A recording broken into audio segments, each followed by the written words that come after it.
さて、お時間になりましたので、これより Ladies and gentlemen, CBDC we'd like to start the CBDC session, highlighting technical aspects for CBDC viability. まずはじめにパネリストの皆様を This will be a ご紹介いたし panel ます。 discussion, and so I'd like to introduce the panelists. First, from Bank of Canada, Deputy Managing Director, Mr. James Chapman. 続きまして、日本銀 And 行 next, from Bank of Japan, Associate Director General of Payment and Settlement System Department, we have Mr. Masaki Besho. よろしくお願いいたします。 Big hands for Mr. Besho. 続きまして、ヨーロピアン And next, from the European Central Bank, Head of Oversight, Mr. Klaus Lober. 最後にモデレーターを務めていただきます。 And moderator for the session is from the Meiji University, Professor at the School of Political Science and Economics, Mr. Shuji Kobayakawa. A big round of applause for Mr. Kobayakawa. ここからの進行は小林 So from here, したいと思います。 I'd like to pass on to Mr. Kobayakawa, or Professor Kobayakawa, to take over. Professor Kobayakawa, the floor is yours. そうしましたら、ここから英語になります。So let me switch to English from now on. And I'd like to thank you all for joining the last session of the first day. Looking back several years ago, the concept of central bank digital currency, CBDC, was, as I recall, only a part of intellectual exercise among central bankers. They were discussing its viability over a cup of coffee as if it were the means of payment for Alice in Wonderland.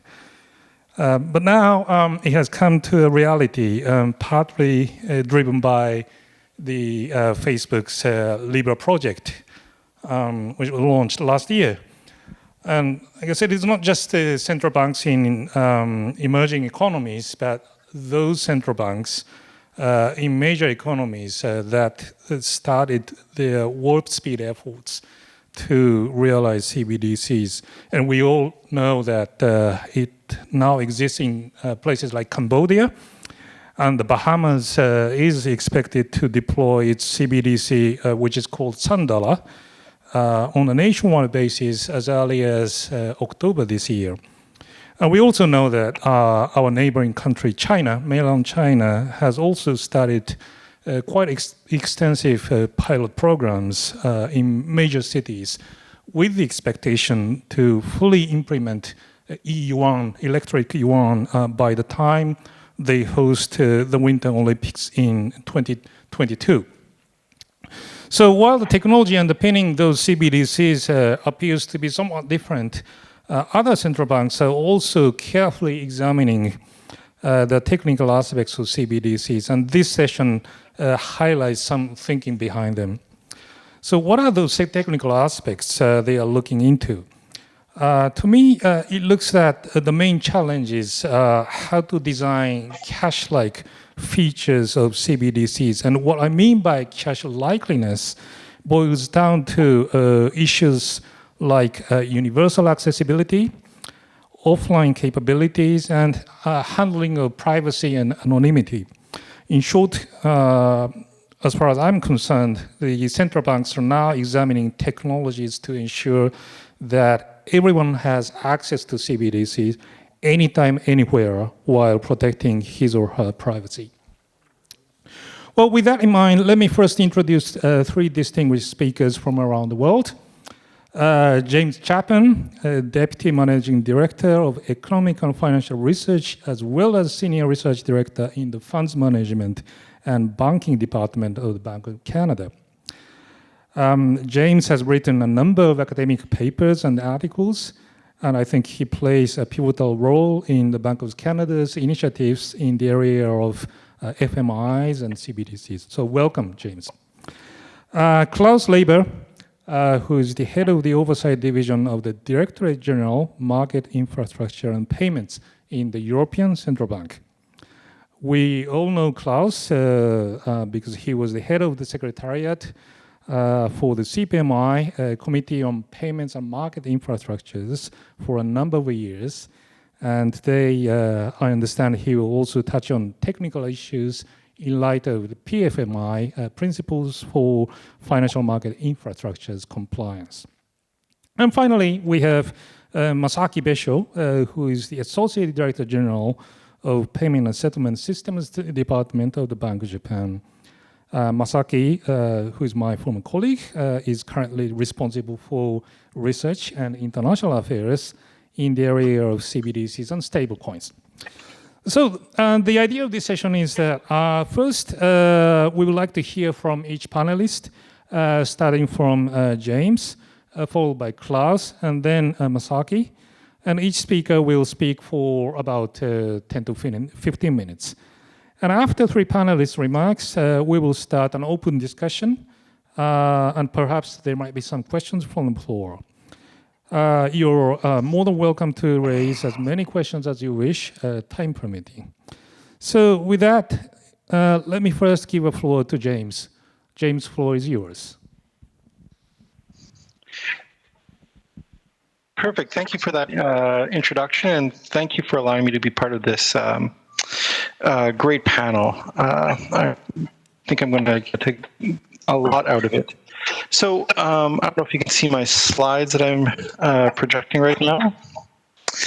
So in my remarks, I just want to talk about the economics behind these technical needs for a viable central bank digital currency.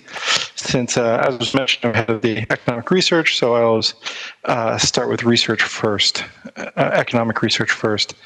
Before I start, I'll say the usual disclaimer applies. So the views expressed in these slides or this presentation are solely those of the presenter and may differ from the official Bank of Canada views. Therefore, no responsibility for them should be attributed to the bank. With that out of the way, I'd just like to sort of say that, as was mentioned, the Bank of Canada has been doing a lot of research, a lot of it theoretical, for a long time around central bank digital currencies and e-money in general. Oops. So I think the key aspect of the CBDC project at the bank that has been really valuable is that there's been a lot of interaction between the economic policy and research work and the technological research work. And that's where I want to sort of, in my remarks, highlight how the key points that were mentioned about privacy and universal access, what underpins them in terms of the economic behaviors.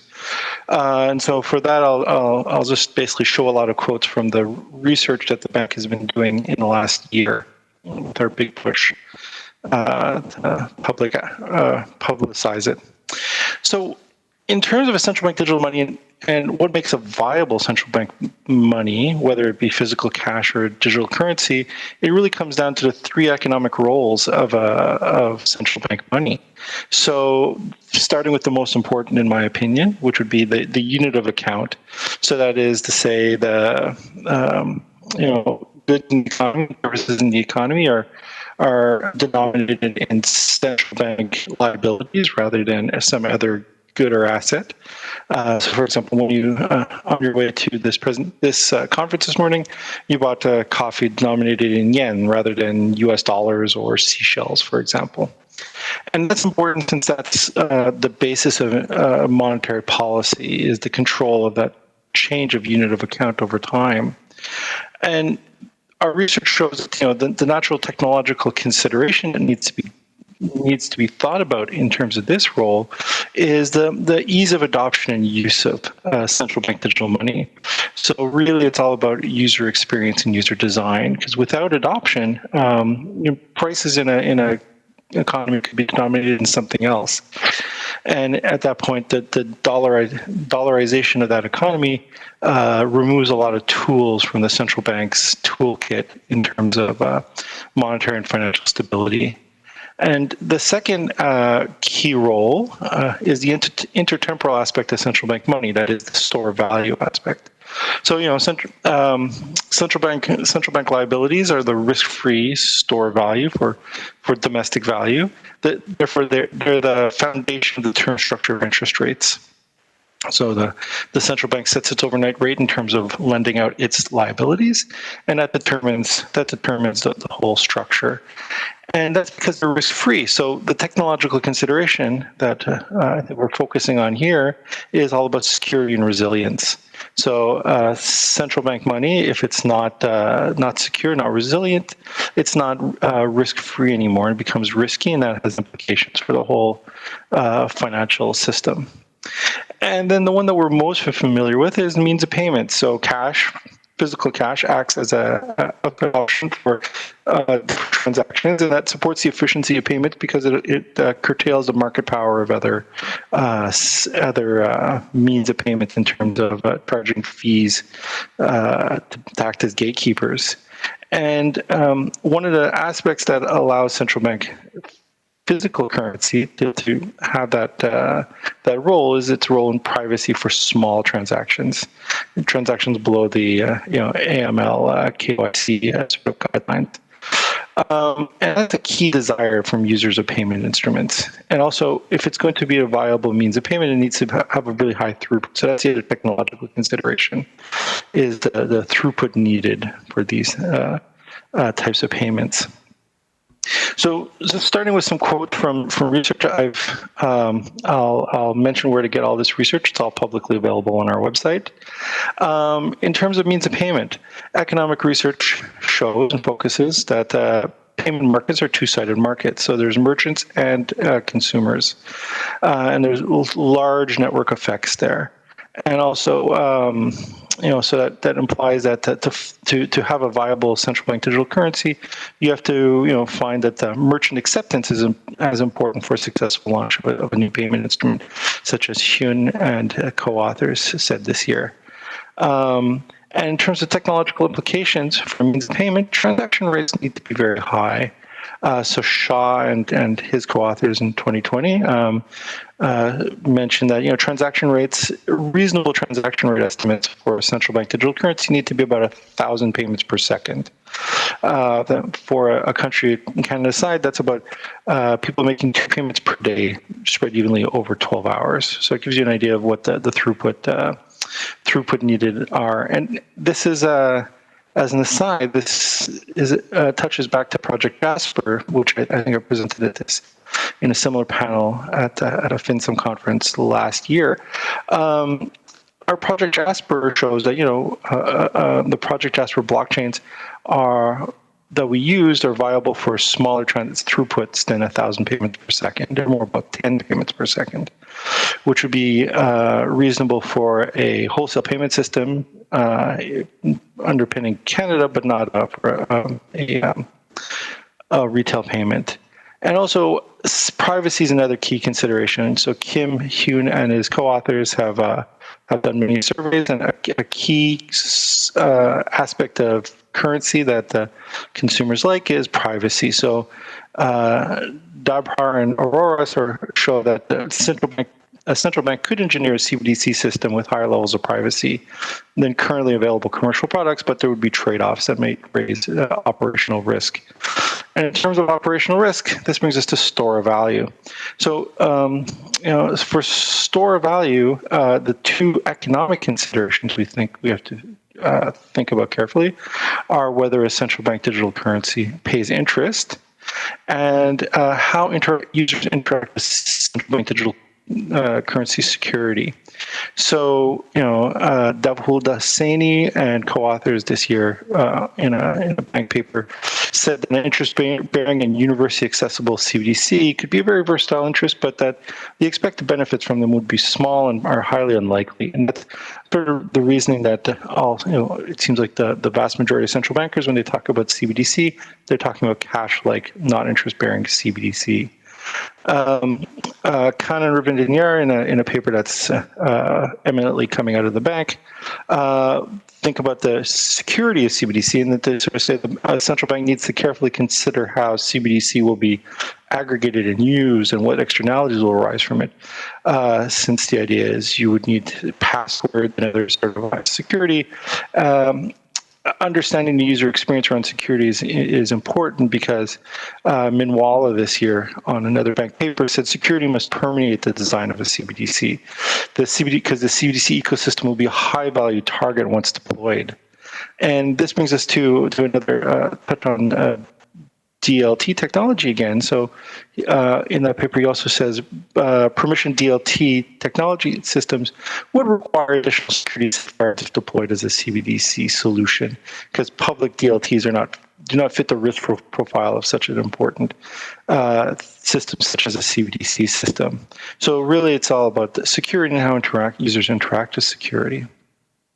And in terms of unit of account, which I think is the least thought about and the most important, it's all about widespread adoption, and this depends on institutions such as Amarlius and co-authors in 2020 said that it really depends on the national context. So this is a joint Riksbank and Bank of Canada working paper where they look at Norway, Sweden, Canada, and understand the whether a central bank digital currency how it should be used. And to Libra, I think this points to another aspect. So Diaz de los Rios and Zhu sort of talk about their monetary CBDC and monetary sovereignty paper that widespread adoption of digital currency denominated a different unit of account presents a significant threat to monetary sovereignty and financial stability. Right? And this all comes from that triangle up in the top left corner, because a unit of account is there to facilitate trade, and that facilitation of trade is what allows monetary policies changing of the supply of central bank liabilities to change the sort of terms of trade in a lot of transactions, and allows central bankers to shepherd the economy through the business cycle. But the technology implication for this is that it should be widely adopted. So, and this is sort of the worry. If you have nobody adopting central bank digital currencies or central bank liabilities, then you lose a tool in the hands of central bankers. So, Medina and his co-authors this year said CBDC should be accessible as cash, and CBDC designs should maximize inclusion and usability. And that's especially important for a country like Canada, where we have a significant northern community which might not have easy access to the financial system or internet or internet connectivity. So use of something offline for offline transactions or without a smartphone would be important. And for it to be widely adopted, Shaw and co-authors sort of said this year that payments at the point of sale on online networks would require integrating with existing networks. And so again, this is all about the wide-scale adoption. And for me, this is the key point we have to think about carefully, because economic research lag behind in this area. All this research that I've mentioned in my remarks is all publicly available, and it's all on our central bank digital currency and fintech website. So I've taken a screenshot here of it. It's underneath our research tab on our website. The URL is below, and it'll give you all the about over half dozen works I think I've mentioned today, plus dozens more of research we've done, because the Bank of Canada has become very active in considering and developing a CBDC in case we feel that we need to issue one in the future if the issuance of it is deemed necessary, even though it's not at the current point. And with that, I'll stop my remarks and hand my time back to the moderator. Well, thank you, James, for a quite comprehensive introduction of the work done by you and your colleagues at the Bank of Canada. So we now move on to the introductory remarks by Klaus Leiber. Klaus, are you there? Can I give you a floor? Yes, if I'm unmute, I'm there. Thank you very much, Shuji. And it's an honor for me to be invited here and to follow in the footsteps of James. First, the unavoidable disclaimer: what I'm going to say is my personal view and may or may not be coincide with official views of the ECB. But of course, any mistakes are my own. Again, I had the pleasure to listen to James' excellent presentation, and I could be short and just agree to everything he has said and presented. So perhaps let me be time efficient and just focus on some particular additional considerations from the point of view of the euro area. And it goes without saying that, as Chuji had indicated in his introduction, we are actually currently in a kind of perfect storm where we witness the emergence of major private sector projects, where we see the emergence of major economies attempting to shift to CBDC. And of course, we also have the fallout of COVID, which in a number of places has significantly pushed into digitization, in particular in contactless payments, as we have witnessed in the euro area. So with this background, the shift from having an academic discussion over tea to looking thoroughly and deeply into the aspects surrounding CBDC and the implications has become indeed key. And this is a multifaceted approach. There is a need to combine a look at policy aspects, multi-policy, payments policy, financial stability, the societal and economic implications, financial market aspects, and of course also the technical aspects. And if I look at this from a European perspective, of course, the situation under which you look at CBDC differs from country to country. But in the euro area, we have a particular situation which is impacting on some considerations. We have no major flaws in the provision of infrastructure services and actually undertaking quite massive upgrades, for example, in the area of instant payments recently. We also have, at least up until now, no major sign of a disappearance of cash like it is existing in some other EU countries like Sweden. And we also don't have a situation where there is a need for a significant push forwards financial inclusion. However, we of course witness the developments, and we see a trend towards digitization and tokenization. We see a need to consider what is the continued relevance of a central bank. And there's also particular aspects when it comes to cross-border, which merit particular attention. So with this background, the ECB and the central banks that form together the euro system, issuing the euro as their single currency, are of course conducting analysis and experimentation in the field of CBDC for similar reasons as was explained by James. Even if there is currently not a high pressure, you need to be prepared, you need to understand, and you need to be able to react quickly if the situation would require. So to do so, across the euro system, we are engaging in internal analysis across business areas. It's actually quite encompassing, touching on basically all business areas inside the bank. We cooperate with private sector. There are initiatives such as the recent initiative by Banque de France having tendered an experiment for the use of CBDC, in particular settlement contexts, which is quite interesting in this regard. We engage in central bank cooperation, and of course the most stellar example here on the side of the ECB is our excellent cooperation with Bank of Japan in the various iterations of Stellar. But we are also interacting with other central banks bilaterally or in the context of Basel, the CPMI, and in regional initiatives. We have just now decided to set up a regional innovation hub with centers in Frankfurt and Paris that is under the umbrella of the Basel Innovation Hub. So with this, there are some similar key considerations as the ones that were referred to by James. We are looking at key elements when it comes to CBDC. Is it a generally available means of payment, an electronic means of payment? Is it fulfilling the functions of money? In particular, from a central bank perspective, is it providing the characteristics of central bank money as in the ultimate safe settlement asset? Is it safe? Is it liquid?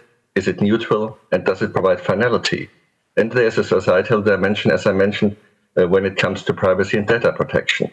So this, of course, necessitates to look at a number of core elements, in particular when it comes to the technology used, to the access, to the role of intermediaries, to compliance issues, to issues of availability, and of convertibility and remuneration. So let me look a bit at the key features with a focus on the technology side. Of course, it goes without saying that there are other crucial aspects that do play a role. And I would not like to omit the legal dimension here, with questions surrounding the legal basis, the mandate of a central bank, the legal tender status and the qualification of a digital currency, and the legal underpinning that needs to be in place to support transactions. And there are, of course, also economic aspects such as a potential disintermediation risk, which can be structural or can be particularly big in the situation of a bank run, and what could be potential measures to enhance the control over the currency more generally. Here, you can consider to deploy certain mitigating factors such as limits or tiered remuneration, which could help to support these aims. But the particular focus on the technical side, and here again I can echo a lot of what has been said by James, is about the technical robustness, the maturity of the technology, throughput, connectivity, programmability have been a key area of reflections on the side of the ECB here. Cybersecurity is a key feature which, of course, has a high degree of attention in terms of what is the robustness of any new digital form of the currency that is being deployed. And here, and Shuji already alluded to that, what is a key consideration from our perspective is that any transfer arrangement that is involved in the design of a CBDC is, in our view, like this same for private sector alternatives, a close proxy to a payment system and should adhere to the same high standards than traditional payment infrastructures here.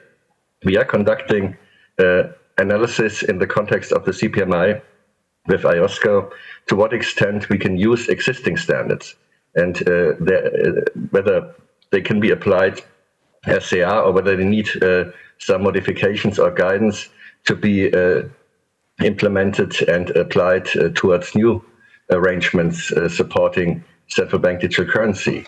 The good news is from the preliminary reflections, there seems to be a high degree of applicability, but there are a couple of particular technical aspects that need to be looked at closely.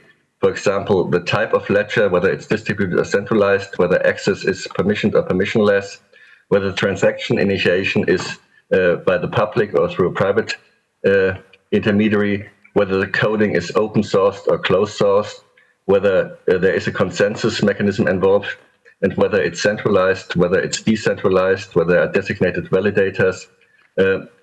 Finality of transactions is a key role. How is it technically supported?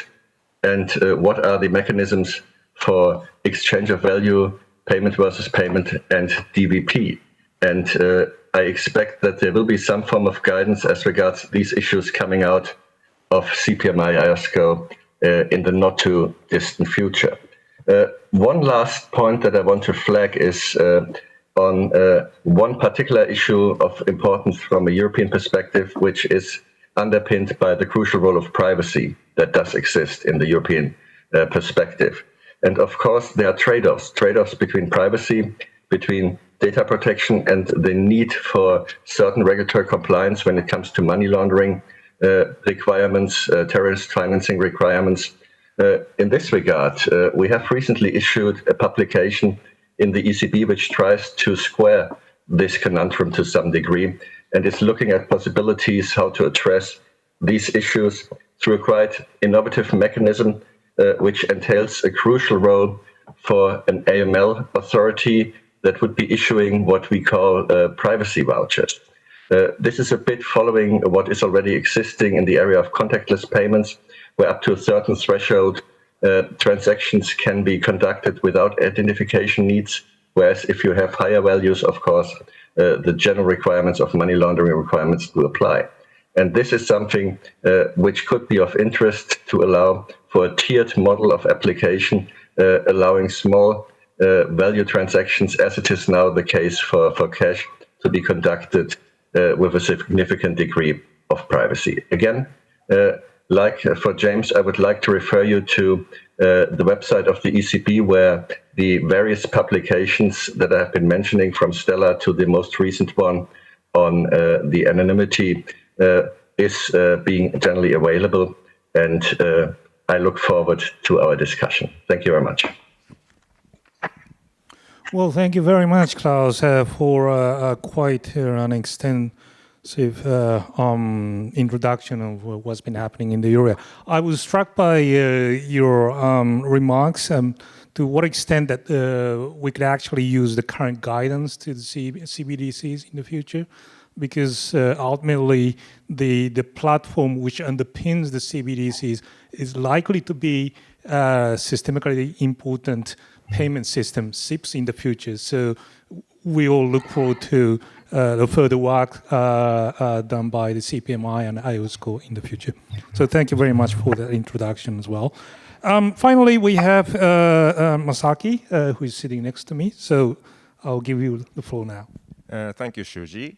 As other colleagues did, I first should mention disclaimers, but I don't remember the full text, but the opinions or views expressed today attributes to me, but they does not necessarily attribute to the Bank of Japan, and any possible mistakes or misunderstandings could attribute to me.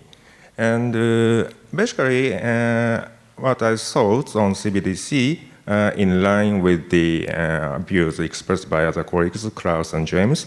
But today, I would like to touch upon basically 3 points. And the first point is what we, the Bank of Japan, have been doing on CBDC technologies. And the second point is what we expect for general purpose CBDC. And the third point would be technical challenges of CBDC with particular focus on offline function and interoperability. And first of all, I should mention that, and I would like to emphasize that the Bank of Japan does not have any immediate plan to issue CBDC. At this moment, in Japan, cash is still prevailing, and the necessity to introduce CBDC as an alternative to cash is not imminent. Also, the Bank of Japan commits to continue providing cash as long as the society needs it. However, technologies develop so rapidly, and the scenario where the demand for CBDC from the society could suddenly jump up, and we should be ready for it. This is our fundamental standpoint, and it has not changed. And in 2016, as Klaus mentioned, we launched Project Stella. It's a joint research project with the European Central Bank to study applications of DLT solutions to a wholesale outage system. Tomorrow morning, my colleagues will present the details of Project Stella in the BOZ session, and interested parties are very welcome to join the session. And also, at the IMES, Institute for Monetary and Economic Studies, that is our in-house think tank, we have built up institutional capacity on IT securities for decades. Our colleagues at the IMES have published a number of papers on IT securities, and the papers topics include, for example, cryptographies and authentications and verifications, biometrics, card device securities, and secure elements for devices. And during the last couple of months, we have shifted the gear for our CBDC studies.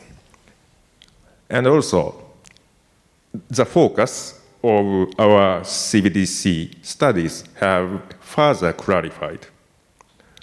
Well, now, we are primarily focusing on the general purpose CBDC, and our research projects are becoming more streamlined and integrated to see what features are necessary or expected for CBDC and how technology could support the CBDC with such features. And in this context, development of a pilot CBDC system for experimentations is now on our agenda. And to carry out the effective experiment, it is very important to specify fundamentally beforehand what we should assess. And for that purpose, we should prioritize a number of possible features expected for CBDC, which should be in line with our mandate and motivation for CBDC. And also, I should like to mention that the priorities could be different from one jurisdiction to another. And talking of the BOJ's motivations for CBDC, I would like to start with talking about cash. As Klaus and James mentioned, cash is a means of payment that is accessible for anyone, accessible at any time, accessible at anywhere, safe, ensuring finality, and cheap. Central banks have been providing cash that is a means of payment with these features. And even if the society becomes further digitalized, central banks would be expected to continue providing a means of payment with such features. Private digital monies, for example, bank deposits or non-bank payment services like XXPay, can facilitate some of these features, but I think not all of them. For example, I do not see any private payment services in Japan which provides P2P payment function, which enables payments can be carried out even under blackout or disruption of telecommunication. And such money does not suffice the feature at any time and anywhere. This feature is important because in Japan, we occasionally face natural disasters. Therefore, our priority for offline function is high. And our second motivation is related to the point that cash functions as an anchor of values for a variety of private monies. Private monies, for example, bank deposit, can be converted at par against cash. This convertibility at par with central bank money underpins the confidence of various private monies.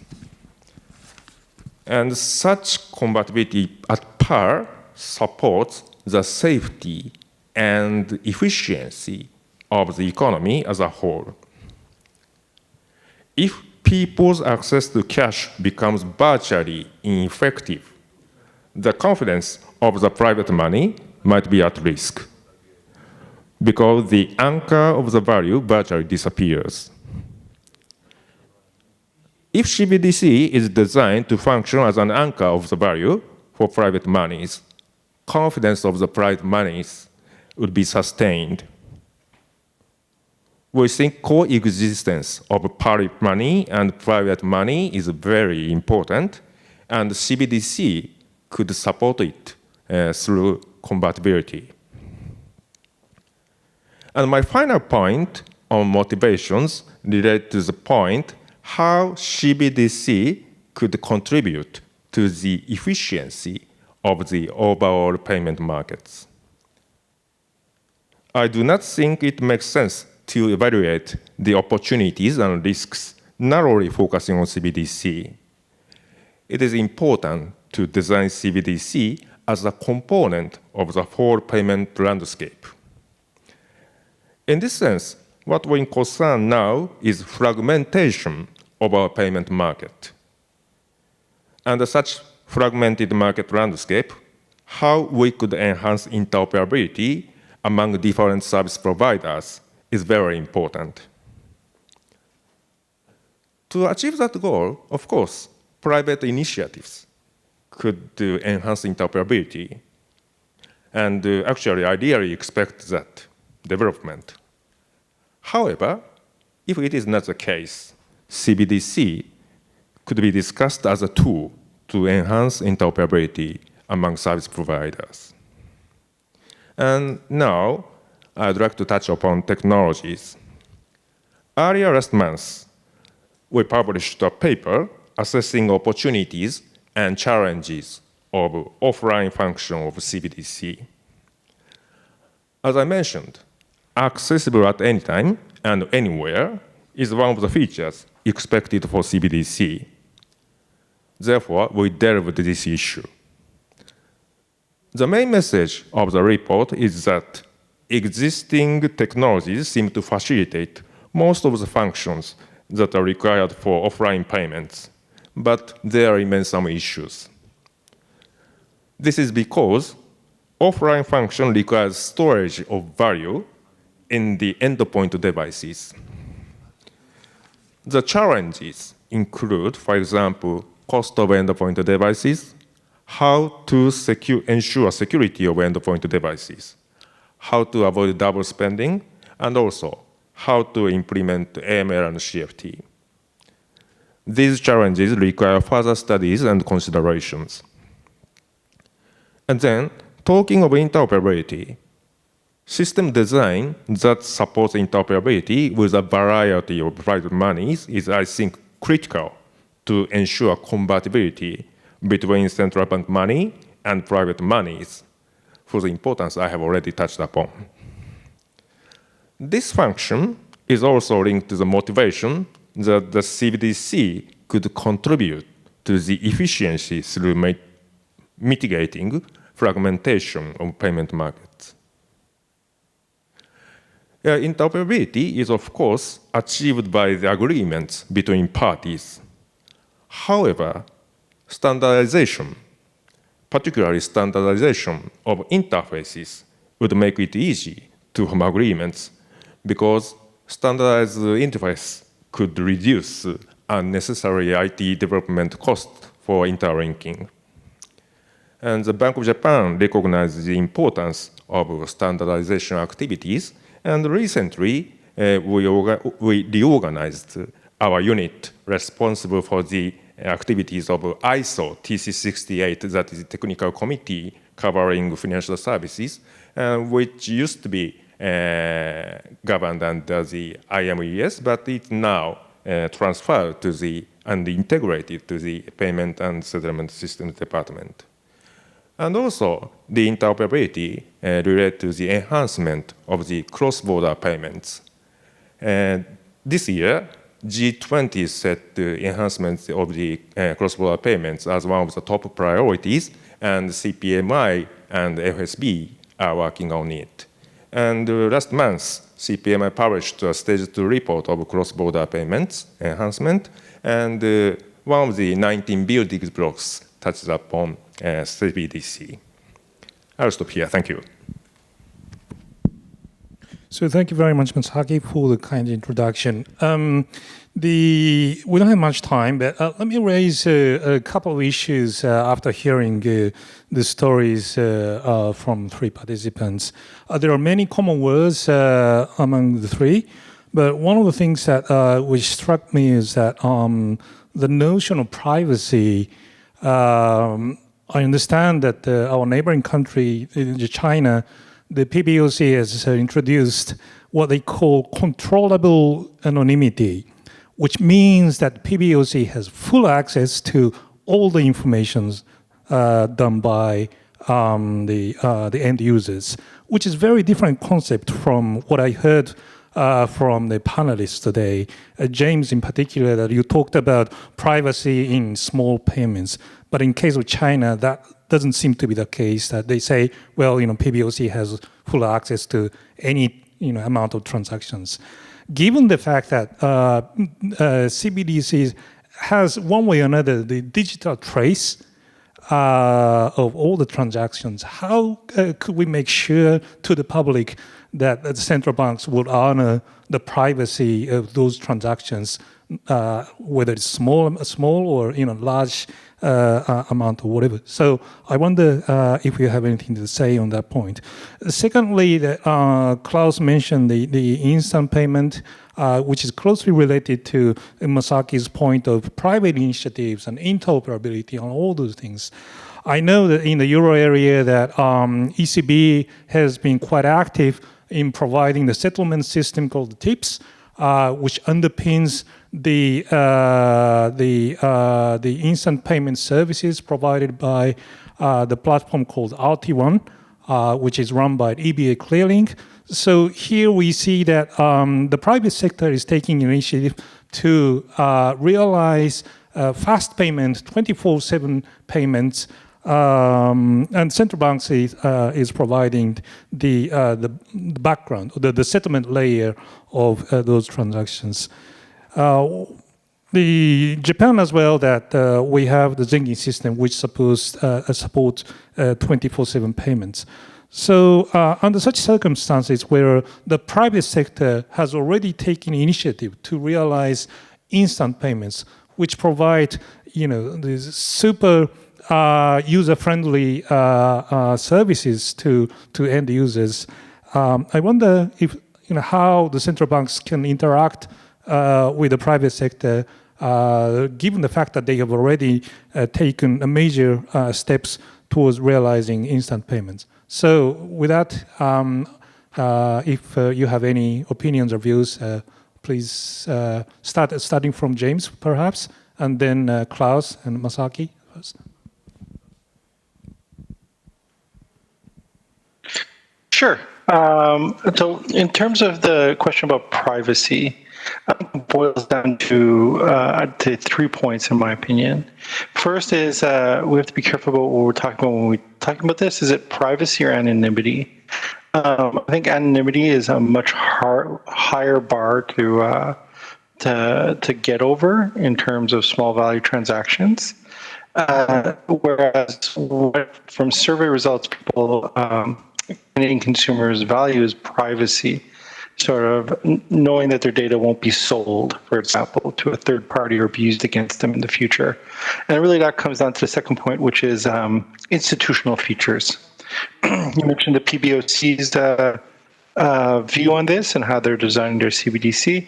It comes down to stuff like that. It's like the trust of the central bank and trust in the institution and framework policies around how the data can be, the transactional data for small values will be used, or really in this case not used. And I think the third point of this, the technology side of it, is it's really hard to disentangle small value transactional privacy from people contravening AML laws. So really then it comes down to form factor. So maybe a small value transaction could be private transactions could be supported by a special purpose device, for example, or some other small different form factor for a CBDC. So yeah, that's it. It's anonymity or privacy, which doesn't matter. Institutions matter though, and form factor matters. Okay, thank you. Klaus, do you have any comments?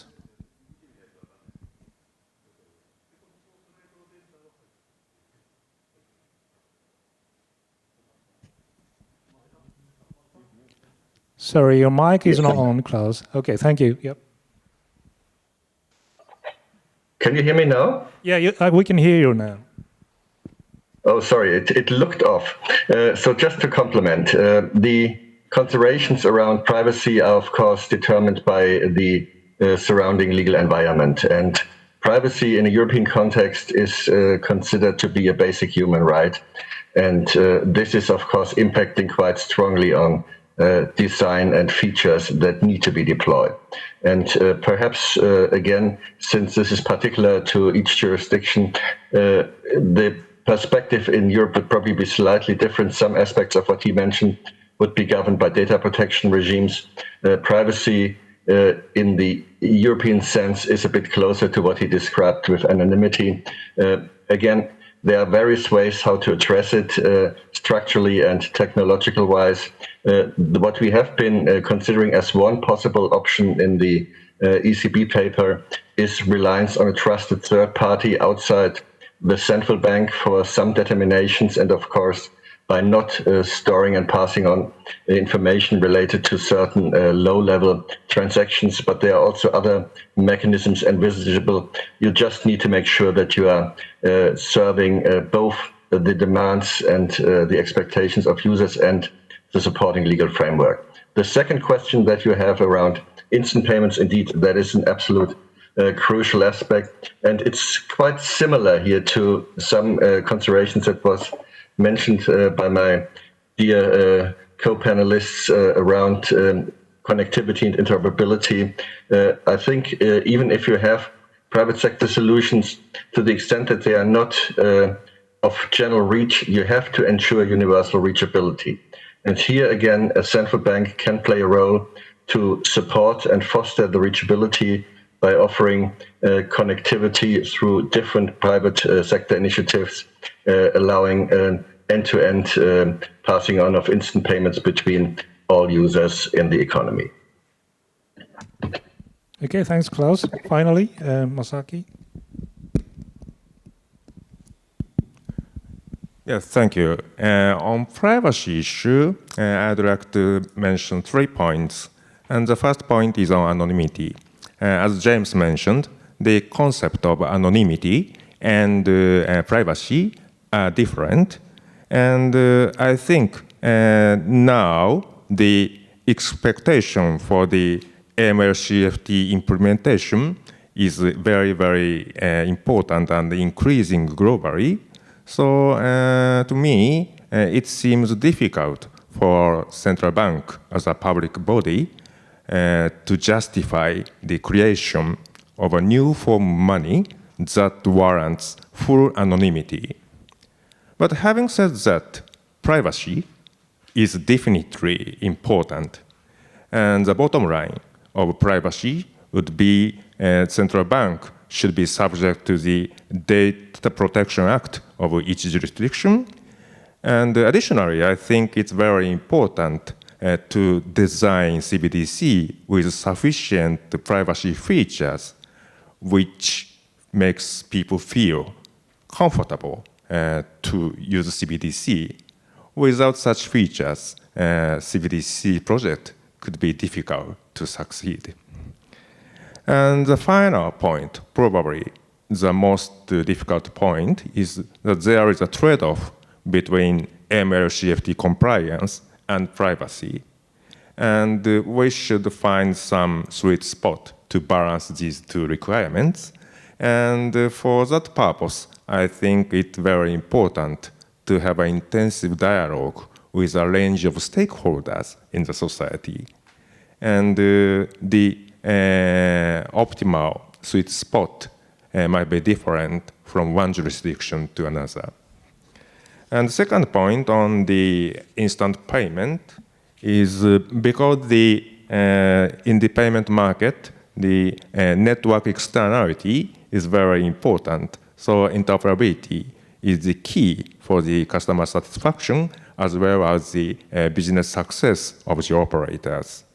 And in this sense, I really welcome the private initiatives which are trying to enhance interoperability among different service providers. And definitely, fast payment system that is established, developed by the Zenginkyo Japan is one of them.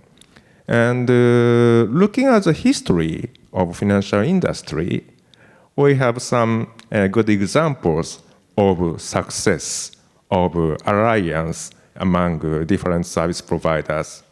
That is the alliance of ATM, automated transaction machine. And long ago, we can withdraw our deposit only at the counter or ATM machine of the bank where I have my account. But Japanese banks have expanded their alliance of ATM networks sequentially, and now I can withdraw my bank deposit virtually at anywhere in Japan. And that have significantly increased customer satisfaction, and also the banks are benefited from this alliance, and there is a win-win relationship. So in this context, I really expect further improvement of interoperability among service providers, and especially I'm much interested in how we could develop the interoperability between banks and non-banks in Japanese payment market. Thank you. Well, thank you very much. I thought we had the time to take questions from the floor, but the time is running out. So let me once again thank James and Klaus for participating from overseas. I understand Canada, it's very early in the morning. Europe is early afternoon. But thanks again, and please give three panelists a big applause. And thank you very much for participating in the panel. どうもありがとうございます。さて、以上をもちまして、 Thank you very much. With this, we have concluded the CBDC session highlighting technical aspects for CBDC viability. Once again, a big round of applause to all of the panelists.